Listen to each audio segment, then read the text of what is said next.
বাংলাদেশ আসলে জাউরা দেশ, বুঝছো? মানে তোমার ক্লাস 9-এ উঠবা, তোমাকে বলবে এসএসসি, এসএসসি মেইন, এসএসসি বিশাল পরীক্ষা পর। এইটার পরীক্ষার পরে ভর্তি করেছে 9-10-এ। এসএসসি পরীক্ষা দিছিস, দিয়ে কিন্তু তুই ছুটি পাইস নাই। সাত এসএসসি পরীক্ষা চলাকালীন বাপ্পা বলছে বাবা এইচএসসি আসল অ্যাডমিশন মানে তো শেষ। এইচএসসি পাস করা, এসএসসি পাস করার সাথে সাথে এইচএসসি পড়াশোনা শুরু করে দিচ্ছে, কোনো ছুটি আমি পাই নাই। এবার এইচএসসিটা শেষ হইলো, এই অ্যাডমিশনই তো লাইফে একবার, এক্ষুনি শুরু কর। তুই আবার শুরু করছিস, এইচএসসির পরেও নিঃশ্বাস নিস নাই। এবার অ্যাডমিশন হইলো, ধর কোনো জায়গায় চান্স পাইলি, বাবা এখন তো ক্যারিয়ার, ভার্সিটিতে তো ভালো রেজাল্ট করতে হবে, নাহলে এখন চাকরি নাই তো, ভার্সিটির বই পড়া শুরু কর।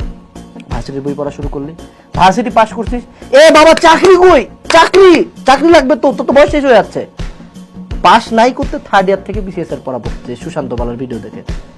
দেন চাকরি হয়েছে, আরে তোর তো বিয়া করতে হবে, বাচ্চা কই, বিয়া কর, বিয়া কর।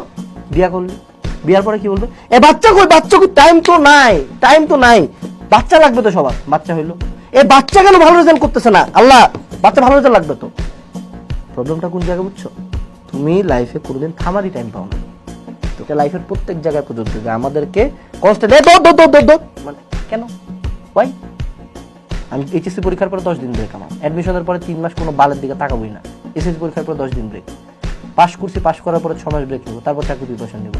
বিয়া করছে আমার ইচ্ছা, আমি বাচ্চা নেবো কবে, আমার ইচ্ছা। তুই কেবে? আমার একটা কথা জানো, তুই কেবে? তুই বলার কি, আমার লাইফ, তুই কেবে? শেষ বলে চলে আসবো।